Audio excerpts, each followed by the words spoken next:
Okay, so this is the last presentation of the whole festival, and I think it's actually a pretty heavy one. So I apologize if it's too heavy or too dark, but I hope it's actually pretty nice that now it's raining, so it's fit into the whole atmosphere.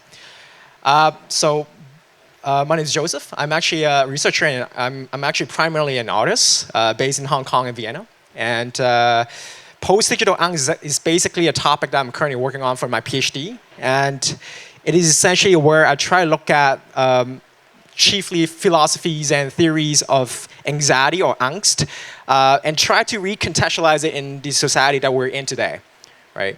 And I will call this society that we're in today post-digital in the sense that post does not mean the end of digital technology. That is not exactly that we are already done with digital technology. In fact, it's the total opposite, where we have this digital technology so assimilated to our everyday life that it is basically part of our life. There is this entanglement of different sides of our life with the digital. Basically, all parts of our lives right now is digital. So that's why I call it post-digital, in a way that I look at how this technology is changing our experience, specifically in this context, angst. The thing is, I apologize if you guys came over and expect sort of a solution to the angst, because I also personally don't have it. I am actually a person who is also very anxious, so I don't actually have a solution.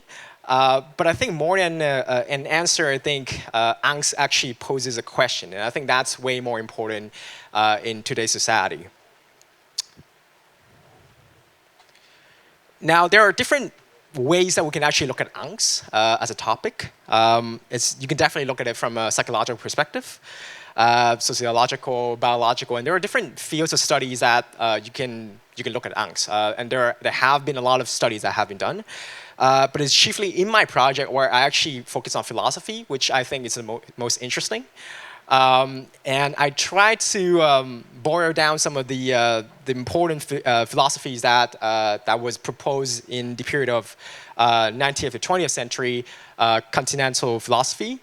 And I try to put it into this presentation and to explain some of the very common experience that we have in the post-digital world when it comes to our experience of angst. And I will not name drop, and I will get into the experience. Now, before I start, I think it's interesting how I first have to explain why did I use the word angst instead of the common English translation, anxiety or anguish. My German is not very good, so I prefer English. But I still think the German word angst it's an important one, because it is actually something between anxiety and anguish. Angst is commonly translated as anxiety, but there is something that cannot be translated from the German word angst. Basically, all words that has the same Latin root came from angor, in a way that means constriction. So people actually compare and contrast the two words of anxiety and anguish by their differences in terms of the types of constrictions that they mean. So some people actually would refer anxiety as something that's more psychological and mental, whereas anguish is something that's more physical and somatic. And on the other hand, there's also anxiety being more of a long-term experience, whereas anguish is something that's more instant and short-term and more intense. And I think angst as the word in German is actually something in between, that it is both sometimes mental and also physical, and it is also sometimes long-term, and it could also be very intense in the short-term manner. And so there is this basically uncertain element and very deep, almost spiritual aspect of angst that is not translated from German to the English corresponding terms. And that's why I chose to keep on using the term angst. So angst is therefore what I call an affect, where typically we always separate our mind and our body. We feel like we can actually look at our mind individually, isolated, and we can actually look at our body as isolated. But the fact is, our mind and our body is always connected. And I feel like angst is exactly in that middle ground where it's not exactly just your body that's experiencing it, but also your mind, but also it's not just your mind. And so it's something in the middle where it's the gray area which is full of potential. And that's why I call it an affect, in the sense that it is not something that's static, but it is also something that can move around and circulate. So really coming to the actual body, we've now gone through the introduction and the definition. There are 3 types of post-digital angst that I'd like to talk about today. And they all have to do with our encounter and experience with digital information. Now, there are different types, but it's just for the scope of this presentation, I'd like to focus on 3 types, which makes it easier. The first type is when there is too much information, which I call information overload. The second type is called information latency, which is the complete opposite, the absence of information. And the third type is when there is this, it's not exactly about the quantity of information, but it's more about the recurrence of information. So it's when the information is repeating itself. And I'll get into the details of each type. The first type is what I call angst of information overload, where if you look at the spectrum of this digital information that we have, the level of information that we encounter as individuals subjectively, there is this period of time where you just feel like it's too much, and there is just this flooding of information. And I think this is probably the most common and most intuitive type of angst that we think of when we think of the term digital angst, that it just feels too much and too overwhelming. Yeah, what is this? Now this is angst. It's, So I mean, I always like to imagine the post-digital world not just online, but also as more of a blend of what is physical and what is digital. And I feel like it's almost like you're in a mountain of the woods, and there are actually different paths you can take. Like imagine there are also different, if you click on YouTube or click on different social media, there are millions of different links that you can actually click on. And there is this time where you feel like there is actually so much options and so much possibility that you actually feel paralyzed, that you actually don't know what to do, and you feel dizzy. And this feeling of dizziness is actually very important. And we'll come back to this, but basically this overwhelming feeling, it's a form of dizziness, philosophically speaking. So the question is what exactly is too overwhelming? Is it just the information, or is it something else? Is it coming from outside? Like, is it caused by an external subject like information, or is there something that's deep inside us that is actually creeping out? Here I'd like to quote the sort of grandfather for philosophy of anxiety, who is Søren Kierkegaard. He's a Danish philosopher. And he would actually say, and what is anxiety? Anxiety or angst is essentially a time where you experience freedom. So it essentially came from freedom. So basically, it is when you actually feel dizzy, and you could call it the dizziness of freedom. When there's so much choice, there's so much freedom, that you actually feel dizzy. And you actually say, for example, it's almost like you're looking down to, if you're on a cliff, and you're looking down, and you feel like you're so dizzy from the cliff, when you look down. Not just because of the fact that you're so afraid of the death and the possibility that you can fall down, but also because of the fact that you actually innately, you feel like this urge to even jump down to the cliff, that there exists a possibility for you to jump down to the cliff. And so this very possibility for you to do something with it is what's causing the dizziness of freedom, what's causing dizziness of anxiety. And this is what he meant by freedom in that sense. So it's not so much that the cause of our angst is the digital information per se, but it's more of the fact that we are able to do something with it. It's the very ability of us being able to do something with all this information. And so it's us that's anxious, not the digital information that's causing our anxiety. It's more of an innate condition that we are as human beings. And I really like this sort of like anime common gesture of fidgeting, like your hands doing this, because I think it's really how we feel when we're talking about anxiety. Because sometimes it's not just something that we hate, because we also sometimes like it. And so there is essentially this ambiguity and ambivalence that comes with angst and freedom. I mean, it's so easy for us to claim that we like freedom and we like to be free. I mean, I think it's probably the most easy claim to make. But at the same time, deep down, I think we actually prefer not to be free sometimes. We actually prefer to have decision made by others for us because there is just this deep angst that comes with freedom, essentially.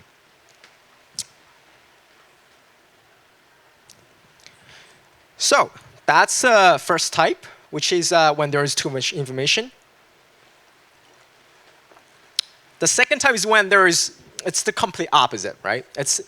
You feel anxious when there's too much information, and you also feel anxious when there is too little information, when there is this complete opposite, which is the absence of information, when information is being taken away from you. And so you also feel anxious when there is this nothingness that you encounter. And this is what I call this anxious moment of information latency, where traditionally the term information latency refers to the time for a piece of information to travel from the server to your device. To put it in simpler words, it means the time for a screen to load, or the loading screen wheel. And I feel like sometimes I personally find it very anxious to encounter these sort of unexpected moments of loading screen, because I feel like it's sort of this interruption, this halt that I didn't expect, and somehow there is this nothingness that creeps out. There is this absence of information. And I think to better understand this, I think we can actually compare the difference between fear and anxiety and angst. Now in German, the word angst can also refer to fear for sure. And so fear and anxiety is often being used interchangeably. But philosophically, there is actually commonly, fear and anxiety is because it's so similar, they're often being contrasted in the sense that in fear, there is actually a clear object of fear. So you're actually afraid of a tiger, for example, or a clear thing that you're afraid of, or your mom, or an event. There is something that you're so afraid of, like it has a clear confine. And so when you deal with that actual object of fear, it is actually, if you actually resolve that, your fear actually goes away. But in anxiety, in angst, you actually don't have an object. So you're anxious of nothing. There is actually a lack of an object that you're anxious of. And it is precisely because there is a lack that you're actually more anxious. That it is this idea that it's almost, you can imagine that as a feeling of when you're stepping onto a step, you felt like you expected the step to be there, but all of a sudden the step is actually slightly slanted, or it was sort of misplaced. So you actually feel like you're stepping into the air. And it's that feeling of stepping into the air that's causing angst. So here comes the second philosopher that I like to look into, who's Manuel Heidegger, who's actually greatly inspired by Kierkegaard, who say that it is in the face of one who's anxious where nothing and nowhere becomes manifest. That it is essentially when in angst, in this moment of angst, where you actually experience the nothingness of your being, of your existence.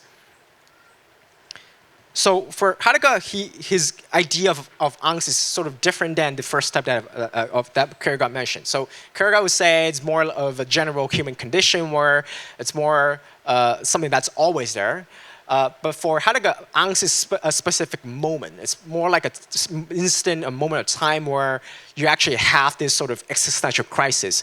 So imagine you're just walking on the street, you're just doing whatever you're doing, you're going on with your life, and all of a sudden you encounter this angst, and you just start to you get isolated from everything you're doing. You start to question what you're doing. You have this question about yourself, about your existence, and somehow you feel like there is this utter insignificance of your life. There is no inherent meaning of your life. What are you doing? Why am I here? And so there's a lot of this sort of existential crisis that happen in this moment of angst. And it is in this moment where the nothingness creeps out. So coming back to that experience of the loading screen, I think that's it's a very important one, I think, or a very actually profound one, because I think in a way there is this what Heidegger would call this simultaneous concealment and concealment action that's happening. So sometimes you realize there are moments where if you actually cover up something, if something that's actually being covered, it actually simultaneously uncovers something. So when you cover up something that's of your daily life, you actually kind of reveal yourself as yourself. And I think this simultaneous experience is actually pretty interesting. And I will use some more common example, more daily example to explain this sort of dynamic. I have this personal experience where it was a Sunday afternoon when I was using my phone, and I didn't charge it. So it actually went to black. It just died, and at that very moment where I experienced the cover-up of digital information, I lost all the information at hand, but simultaneously I started seeing myself, my reflection onto the screen, and I started sort of questioning myself, like, what am I doing here? And I have this existential crisis that creeps out, like, oh, I'm so disgusted by myself. Like, why am I laying on my bed and procrastinating and not doing anything? So there is this weird moment where you feel all of a sudden information that you have on hand, social information that you have on hand are being taken away from you, and then you actually get to confront yourself. Or maybe an even more common example is when you actually forgot to bring your phone to the bathroom, to the toilet, and a time when you actually sit down and you realize and you start going and you realize you actually forgot your phone, and you're so anxious, you start to grab on different information that you have on hands, and then you just look at, for example, the back of the shampoo, and you look at the expiration date, and you become interested in the ingredients of the shampoo. I mean, for sure, we're not really interested in the information per se, but we're just really anxious to the point that we're willing to grab on whatever information that we have to fill up the space that we have, to fill up the nothingness that we have to encounter. And so it's really in that moment where you're so anxious when you actually confront the nothingness of your being. Like, really, you just sit there and you realize you have nothing to do. So the first type we've mentioned is more of a general condition where when you have freedom, you have anxiety. The second type is more of when you actually have this existential crisis in your digital everyday life. The third type is it's neither those, and it's less about the quantity and the level of information. It has to do with more of the form of digital information, the fact that it sort of recurs. And I think one of the most haunting thing about digital information is that it actually has this ability to forever be there, be online, and it has this ability to sort of come back and haunting you. Like, it has this ability to sort of come back, to be edited, to be transferred, and it will forever remain online, and you just never know where it will come back and repeatedly haunt you.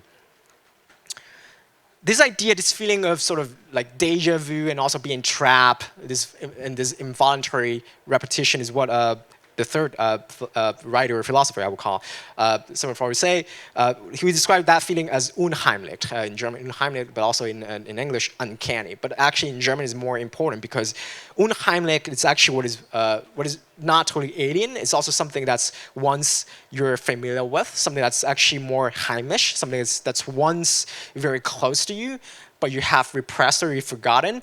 And then later on, you actually re-encounter that same thing. And it is this experience of familiarity that you don't recognize that makes it so weird and off. When you think about it, there are actually a lot of different information that's repeating in your life. And they do take on different forms from time to time. But there are actually some inherent similarity in it. And somehow, if you think about the whole situation that we're in right now, the post-digital world where everything is so that's sort of recurring itself, and also how ChatGPT is sort of just building on existing information and generating new stuff, you actually feel sort of trapped in the same information, and you feel like it doesn't seem like there is an end to it.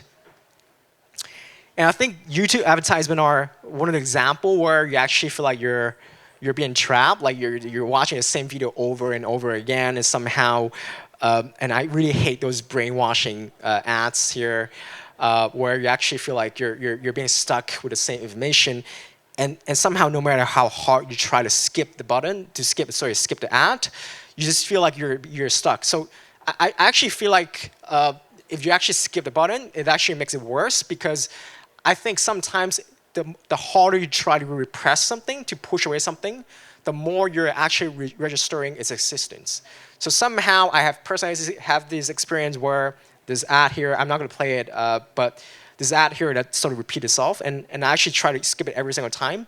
But then somehow I feel like eventually I started repeating the lines of it, or I started to hum the melody of it, because it just got into my mind, and it just becomes this sort of specter that came back and haunting me.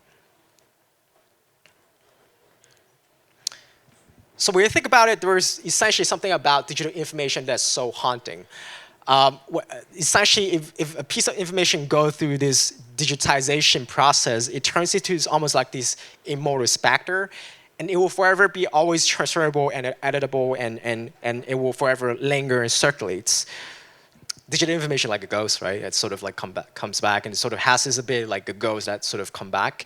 And so you can imagine how anxious it is to actually leak out some part of you. Like imagine, like I personally didn't, but I know friends who have actually leaked some of their like nudes or like sex tapes online. And so like it will forever be online, like it would just like become this very personal side of you that you're actually very familiar with, but you cannot actually take it down. So it actually becomes this part of yourself that haunts you. But I mean, it doesn't have to be that, but it's also like, I think every single one of us already has left or leaked out something about ourselves online. Like if you think about how social media functions, we're intentionally or we're willingly leaking out some part of ourselves that will remain forever online. Like even though if you actually delete some of the stuff, it will be on there. Actually, one of the experiences I have recently was, as a kid, I used to use a lot of Snapchat, and for Snapchat, it was like the pioneers for time stories. So you actually have like 5 seconds, and then you don't see it. And I thought it's going to be deleted, but recently they have this new function where they actually show you what happened like several years ago, and they remind you of, hey, Joseph, like, did you remember that several years ago you have that? And then they show me the time story that I posted several years back, like 5 or 6 years back. And I was shocked because I didn't realize that it's going to be there. Like I thought it's just going to be like a 5-second dumb photo. Right? So it sort of have this digital information just actually has this ability to come back and to be forever linger. Okay, I think I've gone through quite a lot in a very short period of time. I apologize, but I think it's really not a very easy topic to tackle.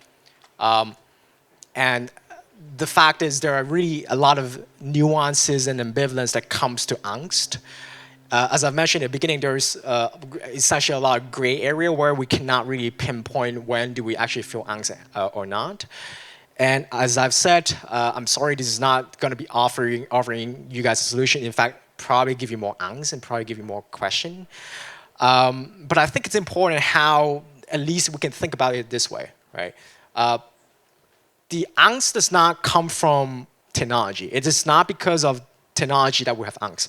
It is because we are humans and we're anxious, and that eventually our anxiousness grabs on different forms. And so it's not about the time that we're in. It's very easy for us to blame the time that we're in or the things that are in front of us that's causing our angst, but it's not. It's really us that are essentially anxious, and we just grab on different things, and our experiences of the world just changes along with our anxiety. So I think it's better to think about it in that way, and also at least we're not alone because we're all anxious from time to time, and also our grandpas and grandmas and our ancestors were also very anxious. I think instead of an answer, as I've mentioned, I think angst poses a question. And I think if you guys leave this presentation with more questions than answer, that I have done a very good job, because I think essentially it is more important to be questioned in today's society. Because when you're being questioned, you're essentially not encountering a solution. You're encountering an interruption, a stop, a halt. And I think it's ever more important that we need to be stopped from time to time and to be anxious, because we need an interruption at a time where everything is so automatically going and so algorithmically planned, and everything just goes on forever and forever. And I think we needed that halt. We needed that interruption when it comes to what is happening in today's society. And the final note is, I think in German there is something really beautiful with the word Angst, because I think the word Angst also very fittingly comes along with the word Achtung. And I think somehow it is only through angst that we can achieve Achtung. And I think we needed to be anxious about subject matters of today's society. It's not just about digital technology, but also about real life crises that we're encountering, climate change, the war. And I think there are really a lot of events that we need to be anxious of. And I think it is only through angst that we can also achieve Achtung, that we can achieve attention and alertness, and that we can actually look at how we are and also our relationship with the world. And that's it. Thank you.